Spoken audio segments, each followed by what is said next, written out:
ಕಪಾಳ ಮೋಕ್ಷ ಉತ್ತರ ಅಲ್ಲ, ಇದು ಕಪಾಳ ಮೋಕ್ಷ. ಅವ್ರ ಕಪಾಳ ಗಡ್ಡಿಗೆ ಬಾರಿಸಿ ಸರ್ಕಾರ ಹೇಳಿದದ ಅಹಿಂದ ಪರ ಸರ್ಕಾರ ಇದೆ, ಅಲ್ಪಸಂಖ್ಯಾತರ ಪರ ಸರ್ಕಾರ ಇದೆ, ದಲಿತರ ಪರ ಸರ್ಕಾರ ಇದೆ. Doctor M B Patil Saheb ಜಿಲ್ಲಾ ಉಸ್ತುವಾರಿ ಸಚಿವರು ಮುಸಲ್ಮಾನ್ ಸಮಾಜ ಅಷ್ಟೇ ಅಲ್ಲ, ಇಡೀ ಜಾತ್ಯತೀತವಾಗಿ ಇಡೀ ಸರ್ವಧರ್ಮೀಯ ನಾಯಕರು ಇದ್ದಾರೆ ಅನ್ನುವಂಥದ್ದು ಇದು ನನ್ನ ಮುಂದುವರಿಸುವ ಆದೇಶನೇ. ಇದು ಒಂದು ಉದಾಹರಣೆ. ಒಂದು ವೇಳೆ ಯತ್ನಾಳ ನಗರ ಶಾಸಕ ಇರಲಿಲ್ಲಂದ್ರೆ ಅವರಿಗೆ ಗೇಟ್ ಒಳಗಡೆ ಬಿಡಲಿಕ್ಕೆ ಅವಕಾಶ ಇರ್ತಿದ್ದಿಲ್ಲ.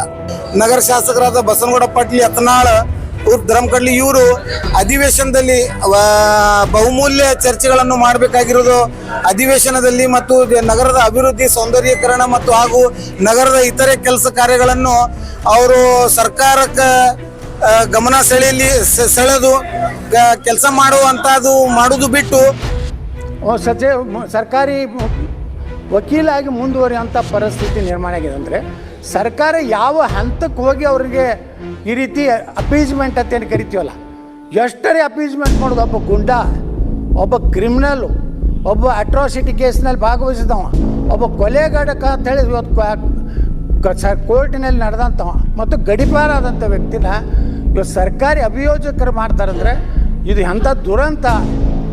ಇದ್ರ ಸಚಿವರು ನನಗೆ ಇವತ್ತು ಒಂದೇ ಒಂದು ಆಶ್ವಾಸನೆ ಕೊಡಬೇಕು, ಇವತ್ತೇ ಅವರನ್ನು ಆ ಒಂದು ಹುದ್ದೆಯಿಂದ ನಾವು ವಜಾಗೊಳಿಸ್ತೀವಿ ಅಂತ ಉತ್ತರ ನಾನು ನಿರೀಕ್ಷೆ ಮಾಡಿದ್ದೆ. ಆ ದುರ್ದೈವ ಬಂದಿಲ್ಲ. ಈಗಲಾದರೂ ಮಾನ್ಯ ಸಚಿವರು ಇಂಥ ಪ್ರಕರಣ ಇರುವಂಥ ವ್ಯಕ್ತಿನ ತಕ್ಷಣ ವಜಾ ಮಾಡಬೇಕಂತ ನಾನು ಆಗ್ರಹ ಮಾಡ್ತೇನೆ.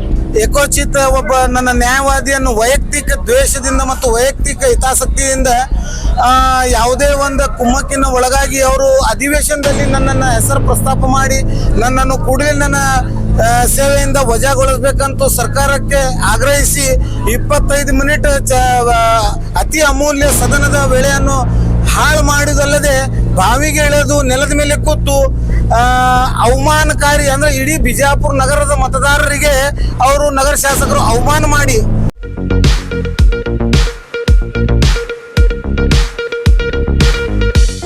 स्वागत है आप सभी का R1 न्यूज में। मैं आपके साथ साबिर मुकाशी। ಮತ್ತು ವಿಜಯಪುರ ನಗರದ ಜಾಮಿಯಾ ಮಸ್ಜಿದ್ ಏರಿಯಾದ ನಮ್ಮೆಲ್ಲ ಮುಸ್ಲಿಂ ಸಮಾಜ ಮತ್ತು ಅಲ್ಪಸಂಖ್ಯಾತ ದಲಿತ ಸಮಾಜದ ಹಿರಿಯರು ಮುಖಂಡರು ಇವತ್ತು ನನಗೆ ಗೌರವ ಸನ್ಮಾನ ಕಾರ್ಯಕ್ರಮವನ್ನು ಆಯೋಜಿಸಿ ಇವತ್ತು ನನ್ನನ್ನು ಗೌರವ ಸನ್ಮಾನ ಮಾಡಿದ್ದಾರೆ. ಏಕೆಂತಂದ್ರೆ ಇವತ್ತು ನಾನು ಕರ್ನಾಟಕ ರಾಜ್ಯ ಸರ್ಕಾರದಿಂದ ನನಗೆ ನಾನು ಇದ್ದಿದ್ದ ಜಾಗ ಅಂದ್ರೆ ಅಪರ ಜಿಲ್ಲಾ ಸರ್ಕಾರಿ ವಕೀಲ ಹುದ್ದೆಯಲ್ಲಿ ನಾನು ಕರ್ತವ್ಯ ನಿರ್ವಹಿಸುತ್ತಿದ್ದನು. ಇವತ್ತು ಕರ್ನಾಟಕ ರಾಜ್ಯ ಸರ್ಕಾರ ಮಾನ್ಯ ಸಿದ್ದರಾಮಯ್ಯ ಸಾಹೇಬರು ಮತ್ತು ಗೌರವಾನ್ವಿತ ಸಚಿವರಾದ ಡಾಕ್ಟರ್ ಎಚ್.ಕೆ. ಪಾಟೀಲ್ ಸಾಹೇಬ್ರವರು ಆದೇಶ ಹೊರಡಿಸಿ ನನಗೆ ಮತ್ತೊಂದು ವರ್ಷಕ್ಕೆ ಮುಂದುವರಿಸಿದ್ದಾರೆ ನನ್ನ ಸೇವೆಯನ್ನು ಶ್ಲಾಘಿಸಿ.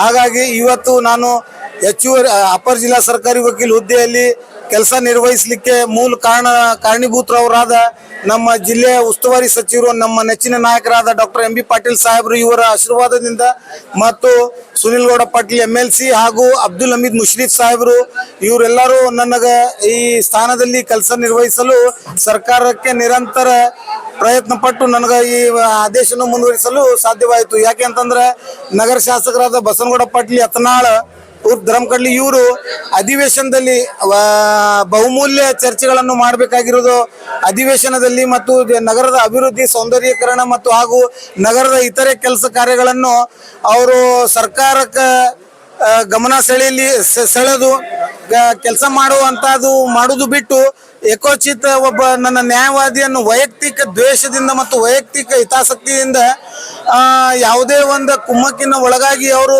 ಅಧಿವೇಶನದಲ್ಲಿ ನನ್ನನ್ನು ಹೆಸರು ಪ್ರಸ್ತಾಪ ಮಾಡಿ ನನ್ನನ್ನು ಕೂಡಲೇ ನನ್ನ ಸೇವೆಯಿಂದ ವಜಾಗೊಳಿಸಬೇಕಂತೂ ಸರ್ಕಾರಕ್ಕೆ ಆಗ್ರಹಿಸಿ 25 ಮಿನಿಟ್ ಅತಿ ಅಮೂಲ್ಯ ಸದನದ ವೇಳೆಯನ್ನು ಹಾಳು ಮಾಡಿದಲ್ಲದೆ ಬಾವಿಗೆ ಇಳಿದು ನೆಲದ ಮೇಲೆ ಕೂತು ಅವಮಾನಕಾರಿ, ಅಂದ್ರೆ ಇಡೀ ಬಿಜಾಪುರ ನಗರದ ಮತದಾರರಿಗೆ ಅವರು ನಗರ ಶಾಸಕರು ಅವಮಾನ ಮಾಡಿ. ಯಾಕೆ ಅಂತಂದ್ರೆ ನಗರ ಶಾಸಕರಿಗೆ ಆಯ್ಕೆ ಮಾಡಿರುವುದು ಮೂಲ ಉದ್ದೇಶ ನಗರದ ಸೌಂದರ್ಯೀಕರಣ ಹಾಗೂ ಅಭಿವೃದ್ಧಿ ಮಾಡುವ ಉದ್ದೇಶ ಇತ್ತು. ಆದರೆ ನಗರ ಶಾಸಕರು ಏಕೋಚಿತ ನನ್ನ ಕರ್ತವ್ಯಕ್ಕೆ ನನ್ನನ್ನು ಟರ್ಮಿನೇಟ್ ಮಾಡಲಿಕ್ಕೆ ಮತ್ತು ಅದು ವಿಂಡಿಕ್ಟಿವ್ ಆಟಿಟ್ಯೂಡ್ ಅಂದ್ರೆ ದ್ವೇಷದ ಭಾವನೆಯಿಂದ ಅಪರಾಧಿಕ ಪ್ರಕರಣ ಬಾಕಿ ಇರುವುದ ಹಿನ್ನೆಲೆಯನ್ನು ಎತ್ತಿ ಹಿಡಿದು ಅವ್ರದೇ ಮೇಲೆ 72 ಕೇಸ್ ಇರೋದ್ರಿಂದ ಅವರು ಅಧಿವೇಶನದಲ್ಲಿ ಭಾಗವಹಿಸ್ತಾ ಇದ್ದಾರೆ. ಮತ್ತು ಕುಂಬಳಕಾಯಿ ಕಳ್ಳಿ ಯಾರಂತಂದ್ರೆ ಹೆಗಲ್ಮುಟ್ಟು ನೋಡ್ಕೊಂಡಂಗ ಅವರು ತನ್ನ ಮೇಲೆ ಇದ್ದಿದ್ದು 72 ಕೇಸನ್ನು ಮರೆಮಾಚಿ ನನ್ನ ಮೇಲೆ ಅವರೇ ಮಾಡಿಸಿದ 8 ಕೇಸದ ನೆಪ ಹಿಡಿದು ಸರ್ಕಾರಕ್ಕೆ ನನ್ನನ್ನು ತೆಗೆದು ಹಾಕ್ಬೇಕಂತ ಸಾಕಷ್ಟು ಪ್ರಯತ್ನ ಮಾಡಿ ಒಬ್ಬ ಪ್ರಭಾವಿ ಶಾಸಕ ಅಂತ ಅನಿಸಿಕೊಂಡವರು, ಹಿಂದೂ ಫೈರ್ ಬ್ರ್ಯಾಂಡ್ ಅಂತ ಅನಿಸಿಕೊಂಡವರು, ಅವರು ಬಾವಿಗೆ ನೆಲದ ಮೇಲೆ ಕೂತು ನನ್ನನ್ನು ತೆಗೆಯುವುದು ಹರಸಾಹಸ ಪಟ್ಟಿದ್ದು.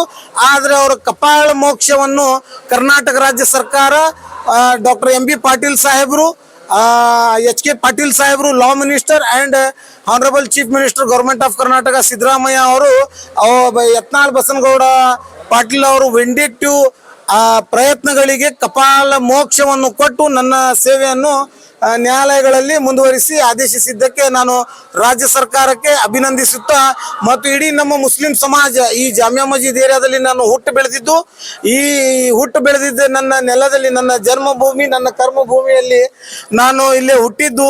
ಆದ ಇವತ್ತು ನನ್ನ ಈ ಜಾಮಿಯಾ ಮಸ್ಜಿದ್ ಏರಿಯಲ್ಲಿ ಇವತ್ತು ನನಗೆ ಗೌರವ ಸನ್ಮಾನವನ್ನು ಆಯೋಜಿಸಿದ್ದ ಇಡೀ 35 ಮುಸ್ಲಿಂ ಸಮಾಜಕ್ಕೆ ನಾನು ಅತಿ ಆಭಾರಿಯಾಗಿರುತ್ತೇನೆ ಮತ್ತು ಚಿರಋಣಿಯಾಗಿರುತ್ತೇನೆ.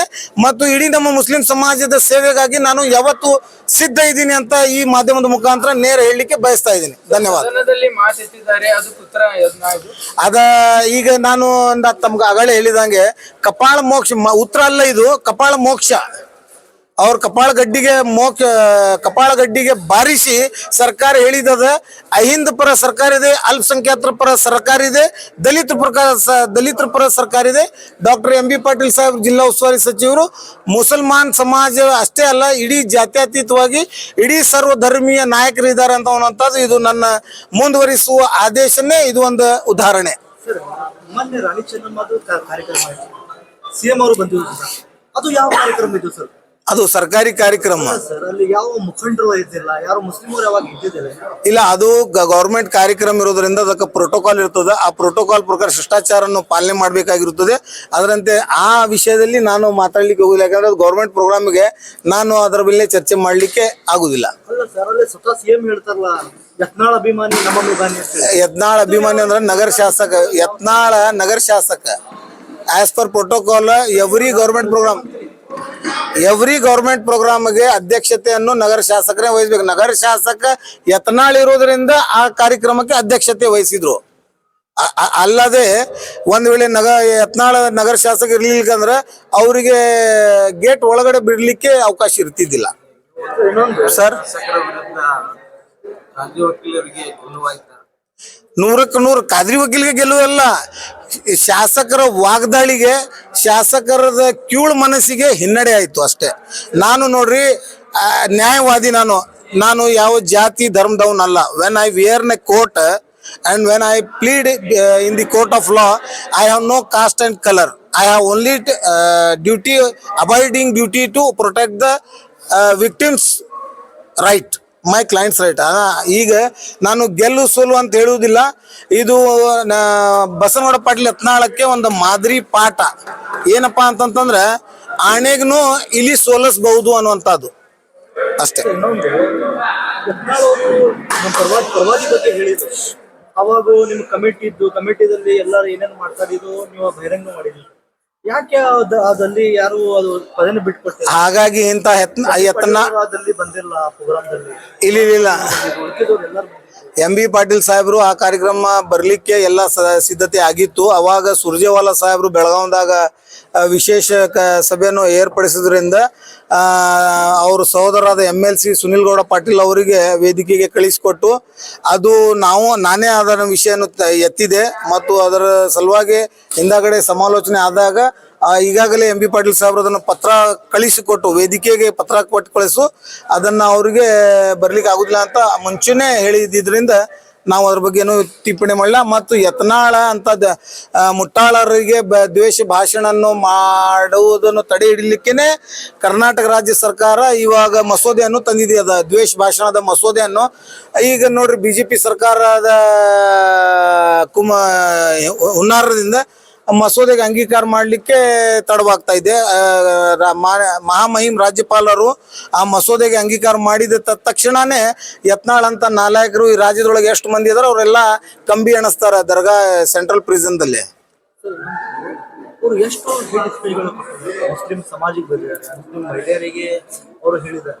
ಸರ್ಕಾರ ಮುಸ್ಲಿಂ ಪರವಾಗಿ ಇದ್ದಂದ್ರೆ ಅವ್ರಿಗೆ ಯಾವತ್ತು ಒಳಗೆ ಹೋಗ್ಬೇಕಾಗಿತ್ತು. ನೋಡ್ರಿ ಯಾಕೆ ತಾರತಮ್ಯ? ಯಾಕಂದ್ರೆ ಒಬ್ಬ ದಲಿತ ಮೇಲೆ ಹೇಳಿದಾಗ ಒಬ್ಬ ಬಿಜೆಪಿ ಶಾಸಕರಿಗೆ ಎಟ್ ಅ ಟೈಮ್ 24 ತಾಸು ಒಳಗಡೆ ಒಳಗೆ ಜೈಲ್ನ ಕಳಿಸ್ತಾರೆ ಬಿಜೆಪಿ MLA ಗೆ. ಇವಾಗ ಯಾಕೆ ಬಿಟ್ಟಿದ್ದಾರೆ? ಏನು ಹೊಂದಾಣಿಕೆ ಇದೆ ಏನಾದ್ರು ಕಾಂಗ್ರೆಸ್ ಅಲ್ಲಿ? ನಾನು ರಾಜಕೀಯ ಮಾಡ್ಲಿಕ್ಕೆ ಹೋಗಲ್ಲ, ನನಗೆ ಅದು ರಾಜಕಾರಣ ಗೊತ್ತಿಲ್ಲ. ಬಟ್ ಒನ್ ಪಾಯಿಂಟ್ ನಿಮ್ಗೆ ಹೇಳಲಿಕ್ಕೆ ಬಯಸ್ತೀನಿ. ಆರ್ಟಿಕಲ್ 14 ಆಫ್ ದಿ ಕಾನ್ಸ್ಟಿಟ್ಯೂಷನ್, ಎಲ್ಲರೂ ಎಲ್ಲರೂ ಕಾನೂನು ಮುಂದೆ ಸಮಾನರು.